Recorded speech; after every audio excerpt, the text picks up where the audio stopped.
परिवहन निगम जो हमारी माँ है उसके आंचल को खींचा जा रहा। ये वो डिपो है, वही संगठन है, वही नेता नगरी है। उत्तर प्रदेश राज्य सड़क परिवहन निगम में तैनात करीब 55,000 कार्मिकों के भविष्य को सुरक्षित करने के लिए मुहिम शुरू कर दी गई है। सेंट्रल रीजनल वर्कशॉप कर्मचारी संघ के महामंत्री जसवंत सिंह ने बताया है कि जो कार्यक्रम है वो लगातार जारी है और कर्मचारियों में भी काफी ज्यादा उत्साह देखने को मिल रहा है। ऐसे में संगठन के प्रांतीय अध्यक्ष त्रिलोकी व्यास की तरफ से हुकार पत्र एमडी को पहले ही सौंप दिया गया था। पत्र के जरिए परिवहन निगम और निगम कार्मिकों के भविष्य के खिलाफ जो कार्रवाई चल रही है और उन्हें निजीकरण में धकेला जा रहा है वो तत्काल रोकने की चेतावनी भी दी गई। अगर समय रहते कार्रवाई वापस नहीं ली गई तो संगठन बहुत जल्द ही कार्य बहिष्कार कर चक्का जाम भी करेगा। जसवंत सिंह ने बताया कि परिवहन निगम को बचाने और कर्मचारियों के हितों के लिए पूरी ताकत के साथ लड़ाई को लड़ा जाएगा। फिलहाल आप सभी को बता दें कि इन कर्मियों के हितों के लिए लंबे समय से कई बार वार्ता की गई, लेकिन इसके बाद भी कोई भी समाधान नहीं निकल पाया, जिस वजह से ये कर्मी काफी ज्यादा परेशान है। इनका साफ तौर पे यही कहना है पूरी ईमानदारी से ये अपना काम करते हैं, लेकिन फिर भी शासन प्रशासन की तरफ से, विभाग की तरफ से इनके ऊपर बिल्कुल भी ध्यान नहीं दिया जा रहा है और इनका शोषण अलग से किया जा रहा है। और इसके लिए सबसे पहले संगठन ने जन जागरण कार्यक्रम का आयोजन किया है, जिसमें हर क्षेत्र में जा जाकर पदाधिकारी जन जागरण कार्यक्रम कर रहे हैं। और ऐसे में देखने को मिला कि आज देवीपाटन क्षेत्र के जन जागरण में गोंडा डिपो की जनसभा हुई है, जिसमें प्रदेश महामंत्री जसवंत सिंह भी पहुंचे और उन्होंने कर्मचारियों से बातचीत की। आज परिवहन निगम जो हमारी माँ है उसके आंचल को खींचा जा रहा,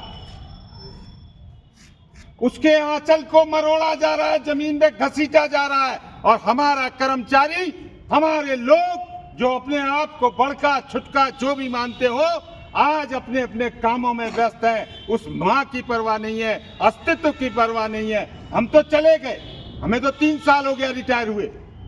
2 पैसा इधर रहे, निगम बचे या उससे लाभ नुकसान हमको नहीं होना है, लेकिन मेरी आत्मा कहती है इस परिवहन निगम का अस्तित्व नहीं मिटना चाहिए। परिवहन निगम अगर जिंदा रहेगा, आंखों के सामने मैं देखता हुआ जाऊंगा जो सन 72 से परिवहन निगम यात्रियों की सेवा कर रहा है, प्रदेश की सेवा कर रहा है, सरकार को राजस्व दे रहा है, वो रहना चाहिए। रहना चाहिए कि नहीं रहना चाहिए? रहना चाहिए पाड़े, नहीं रहना चाहिए? रहना चाहिए। देखो मित्रों, ये नोटिस मैंने लगाया है और कम से कम मैंने 12-14 डिपो का दौरा किया और भाषण दिया है। कोई अगर ये संगठन सोचे कि हमारी ईगो लगी है तो ईगो उस समय नहीं रहेगी जब निगम नहीं रहेगा। अभी पांडे जी ने बताया था जो कंपनियां आ रही है बड़े ऊंचे सोर्स से आ रही है। तुम्हारे जो ड्राइवर आते हैं यहाँ वर्कशॉप में, जो अब गाड़ियां बनवाते हैं, ए फलाने काम नहीं हुआ, फोरमैन साहब सुन लो, ठीक है। और जब प्राइवेट हो जाएगा ना तो ड्राइवर साहब की क्या हैसियत होगी उस वर्कशॉप में, और उस एसएम और आरएम और एआरएम की क्या हैसियत होगी उस वर्कशॉप में, पता चल जाएगा। गाड़ी जब दुर्घटना एग्रीमेंट में लिखा है कि दुर्घटना का पैसा हम उसके भुगतान में बढ़ा करके देंगे, तो जब वो ठेकेदार बताएगा कि केवी सिंह तुम्हारे 1 लाख का नुकसान किया, तो मुख्यालय कहेगा, आरएम कहेगा, एसएम कहेगा कि तुम्हारे 1 लाख की रिकवरी बनी है, ये तुमको चुकानी है। या तो नौकरी छोड़ के भागो, या फिर जिंदगी में जो 14,000, 12,000, 15,000 पा रहे हो उससे जिंदगी भर चुकाओ, और उसी बीच में दूसरा एक्सीडेंट हो गया, तब क्या करोगे? मित्रों, हमें अपनी पूरी ताकत इस परिवहन निगम और हमारे 55,000 कर्मचारी, जब मैं कहता हूं तो उसमें आउटसोर्सिंग के लोग भी हैं, भले ही वो 2 महीना पहले आए हों। उसने अगर परिवहन निगम में काम किया, उसने परिवहन निगम का नमक खाया है, परिवहन निगम ने उसको अपने यहाँ जोड़ा है, तो उसको भी उसकी औलाद ही की तरह इस संघर्ष में आना पड़ेगा। मित्रों, मैं पूछना चाहता हूं, फोरमैन साहब हैं हमारे और सीनियर साथी हैं, ये पंडित जी खड़े,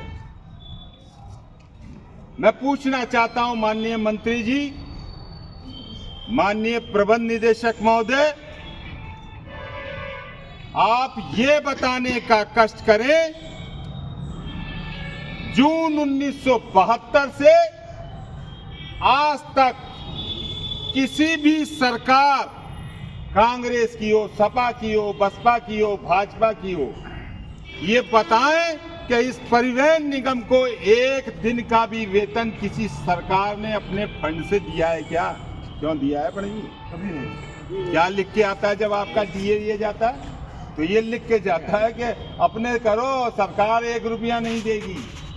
तो एमडी साहब और मंत्री जी, ये जिसको मंत्री जी भी कह चुके हैं, और ये बोर्ड का निर्णय है।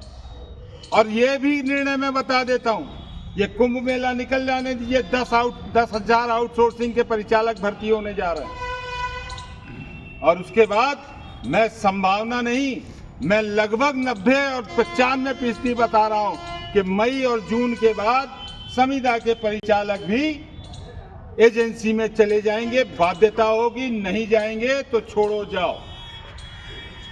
आप जान लीजिए, मैं कह देना चाहता हूं, मैं हरदोई क्षेत्र का दौरा किया, लखनऊ मेरा चल रहा है, कानपुर है, आज मेरा यहाँ है, 3 डिपो में यहाँ करूँगा। इस तरीके से मैं पूरे प्रदेश के अंदर दौरा करूँगा। और उस दौरा कार्यक्रम में पांडे जी ने थोड़ा सा कहा, उसको मैं संशोधन करना चाह रहा हूँ।